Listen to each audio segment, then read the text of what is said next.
Hello friends, स्वागत है आपका आपके अपने यूट्यूब चैनल एकेडमिक आईक्यू पे, जहां आप पढ़ते हैं मैथ बिल्कुल ही आसान भाषा हिंदी में।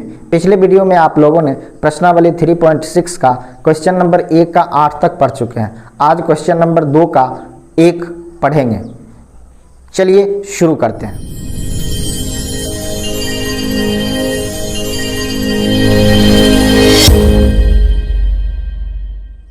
तो चलिए देखते हैं क्वेश्चन नंबर 2 का 1, जो इस प्रकार है। ऋतु धारा के अनुकूल 2 घंटे में 20 किलोमीटर तैर सकती है और धारा के प्रतिकूल 2 घंटे में 4 किलोमीटर तैर सकती है। उसकी स्थिर जल में तैरने की चाल तथा धारा की चाल ज्ञात कीजिए। आप लोगों को हमने एग्जाम्पल नंबर 3 में बताया था कि धारा, नाव, इस तरह के जो सवाल होते हैं उसमें क्या कॉन्सेप्ट काम करता है। उसमें मुख्य रूप से 4 चीज़ें होती है।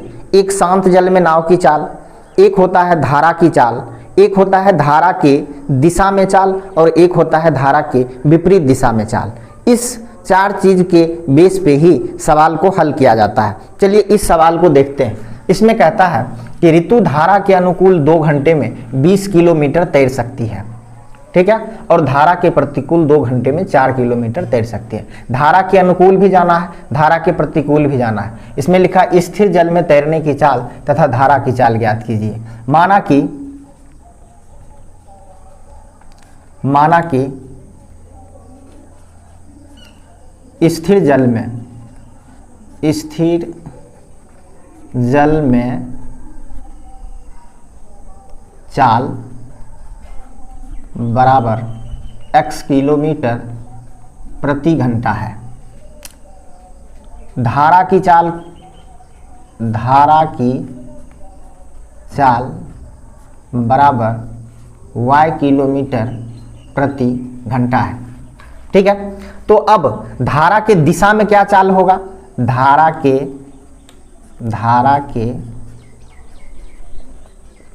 दिशा में चाल बराबर x किलोमीटर शांत जल में चाल है, x किलोमीटर शांत जल में चाल है और धारा की चाल y किलोमीटर है। अगर धारा के दिशा में नाव चलती है तो धारा उसे y किलोमीटर की गति से आगे की तरफ धक्का देगी, जिससे क्या होगा कि उसका शांत जल में चाल जो है वो y किलोमीटर के स्पीड से और बढ़ जाएगी।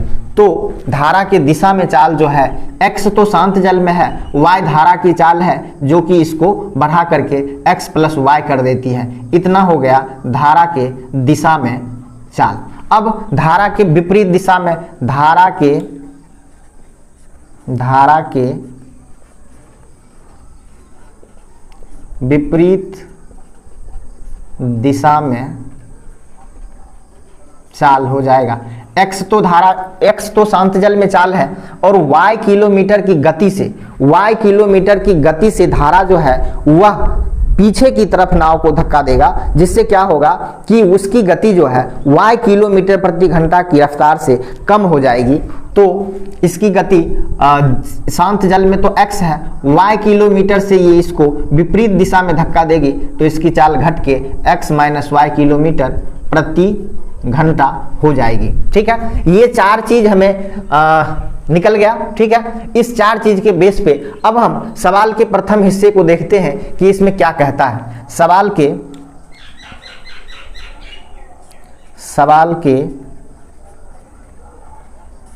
प्रथम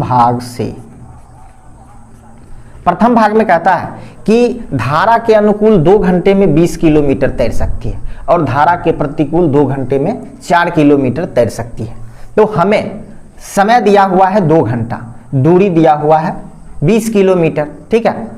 तो देखिए सवाल के प्रथम भाग से धारा के अनुकूल 2 घंटे में 20 किलोमीटर तैर सकती है, तो समय कितना है? 2 घंटे। समय है 2 घंटे और धारा के दिशा में, धारा के अनुकूल मतलब धारा के दिशा में, धारा के दिशा में चाल जो है वो है x प्लस y किलोमीटर प्रति घंटा। तो समय है 2 घंटा और चाल है x प्लस y किलोमीटर प्रति घंटा। और हम जानते हैं कि समय गुना चाल बराबर होता है दूरी, और दूरी कितना तय करती है 20 किलोमीटर। 20 किलोमीटर दूरी तय करती है। ये 2 इधर आके इसे काट देगा तो ये 10 हो जाएगा। तो यहाँ पे हमें x प्लस वाई बराबर 10, ये हमारा फर्स्ट समीकरण हो गया। ठीक इसी प्रकार से सवाल के दूसरे भाग से, सवाल के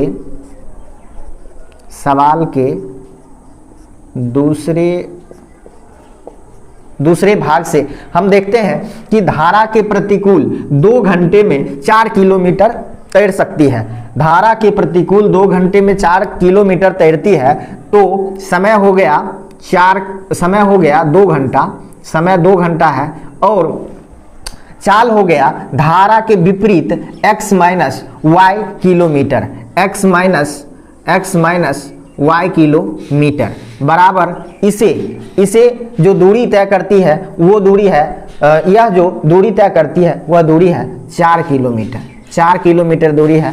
ये पुनः इसी तरह से 2 से काट देगी और x माइनस वाई बराबर 2 हो जाएगा, और ये हमारा सेकेंड समीकरण हो गया। ठीक है, आपको बस ध्यान इतना रखना है कि अगर हम समय धारा के अनुकूल वाला लेते हैं तो चाल भी हमें धारा के अनुकूल वाला ही लेना पड़ेगा। अगर हम समय धारा के प्रतिकूल वाला लेते हैं तो चाल भी हमें धारा के प्रतिकूल वाला ही लेना है। ठीक है, नहीं तो गड़बड़ हो जाएगा। ठीक है, चलिए अब हमें दोनों समीकरण मिल गया, तो अब इसे हम हल करते हैं। दोनों समीकरण को हम जोड़ेंगे। लिखते हैं समीकरण 1 जोड़ 2 करने पर, समीकरण x प्लस वाई बराबर 10 है, x माइनस वाई बराबर 2 है। ये y कैंसिल हो गया, 2x बराबर 12 हो गया, x बराबर 12/2, ये 6 हो गया। अब हम इस x को समीकरण 1 में रखते हैं। समीकरण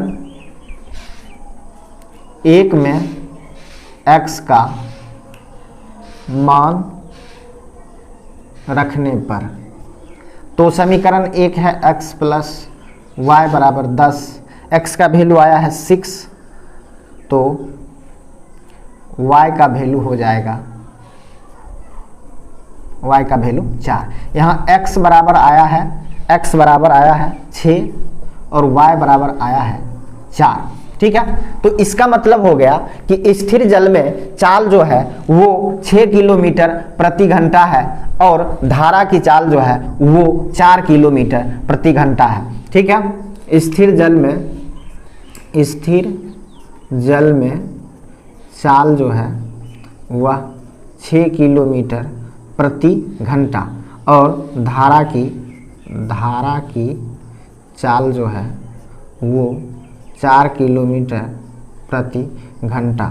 यही दोनों हमारा आंसर हो गया। आई होप आप सवाल को समझ गए होंगे। इसको प्रैक्टिस कीजिए। अगर आपको मैथ में दिक्कत होती है तो इस चैनल को अभी सब्सक्राइब कर लीजिए और बेल आइकन को भी प्रेस कर लीजिए ताकि आपको वीडियो का नोटिफिकेशन समय पर मिले और आप प्रैक्टिस कर पाएँ। मिलते हैं अगले वीडियो में, तब तक के लिए धन्यवाद।